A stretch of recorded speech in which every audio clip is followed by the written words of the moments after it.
आता भारत आणि पाकिस्तानची दुश्मनी ही काश्मीरमुळे आहे हे जग जाहीर आहे. अशात मोदी सरकारने 370 कलम हटवल्यामुळे पाकिस्तानच्या डोक्यात मुंग्या आलेल्या आहेत. पण येऊन फायदा काय? सध्या पाकिस्तानातील परिस्थिती गंभीर झालेली आहे. लोकांचे खायचे वांदे आहेत.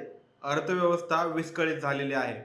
आता पाकिस्तानच्या महागाईबाबत सांगायचं झालं तर पेट्रोलचा भाव 275.60 रुपये प्रति लिटर झालेला आहे. त्यामुळे त्यांना सध्या त्यांच्या देशांतर्गत चाललेल्या अडचणीत सुधरू देत नाहीत. असो, आता पाकिस्तानच्या या सगळ्या गोष्टी सांगायचं कारण म्हणजे भारताचे संरक्षण मंत्री राजनाथ सिंह यांनी केलेलं वक्तव्य. आता त्यांनी केलेल्या पीयूके बद्दल वक्तव्यावरच आधारित आजचा हा व्हिडिओ. नमस्कार, मी सनी आणि तुम्ही पाहताय दैनिक राज्य लोकतंत्र. काश्मीर भारताचा मुकुटमणी, पण एक भाग अपूर्ण आहे. पाकिस्तान व्याप्त काश्मीर पीओके. भारताच्या संरक्षण मंत्री राजनाथ सिंह यांनी नुकतेच एक महत्त्वाचं विधान केलं आहे, ज्यात त्यांनी स्पष्टपणे सांगितलं की पीओके हा भारताचा अविभाज्य भाग आहे आणि तो लवकरच भारताच्या ताब्यात येईल. राजनाथ सिंह यांच्या या विधानाचा संदर्भ फेब्रुवारी 1994च्या संसदेच्या ठरावाशी जोडला जातो. त्या ठरावात पाकिस्तानाकडून ताब्यात घेण्यात आलेल्या जम्मू आणि काश्मीरच्या भागाचा भारताने पूर्णपणे ताबा घ्यावा अशी मागणी करण्यात आली होती. या ठरावाच्या संदर्भात राजनाथ सिंह यांनी 1965च्या युद्धाचा उल्लेख केला. त्या युद्धात जम्मू आणि काश्मीरमधील लोकांनी न पाकिस्तानला पाठिंबा दिला न दहशतवादाला. यामुळे तेथील लोकांची भारतावर असलेली विश्वासार्हता स्पष्ट होते. राजनाथ सिंह यांचे विधान या संदर्भात अत्यंत महत्वाचं आहे, कारण गेल्या काही वर्षांमध्ये काश्मीरमध्ये दहशतवादी विरोधी कारवाया तीव्र करण्यात आलेल्या आहेत.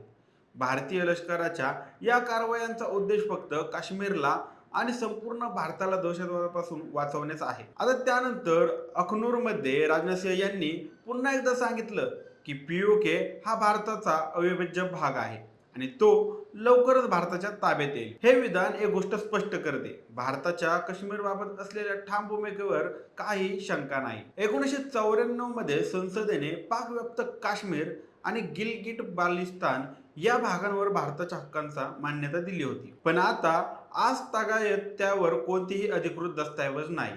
म्हणूनच राजनाथ सिंह यांच्या मते भारताला याबाबत एक श्वेतपत्रिका जारी करणे गरजेचं आहे. पाकव्याप्त काश्मीरमध्ये सुमारे 40 ते 45 लाख लोक राहतात.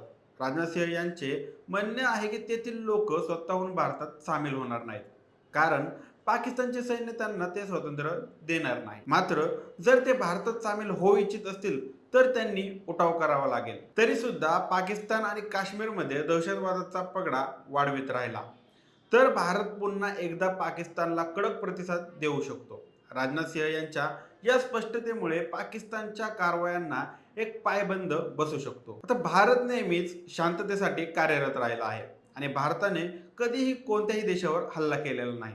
भारताचे संरक्षण धोरण आणि परराष्ट्र धोरण हे परदेशी हल्ल्यांचा प्रतिकार करण्यावर आधारित आहे.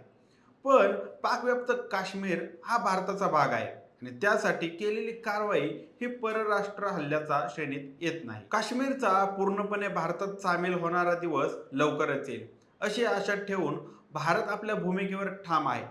पीओके हा भारताचा भाग आहे आणि एक दिवस तो पुन्हा भारतात सामील होईल. आता या माहितीबद्दल तुमची मते आणि प्रतिक्रिया आम्हाला कमेंट करून नक्की कळवा आणि दैनिक राज्य लोकतंत्रच्या रोजच्या अपडेटसाठी आमच्या यूट्यूब चॅनलला नक्की सबस्क्राईब करा. धन्यवाद.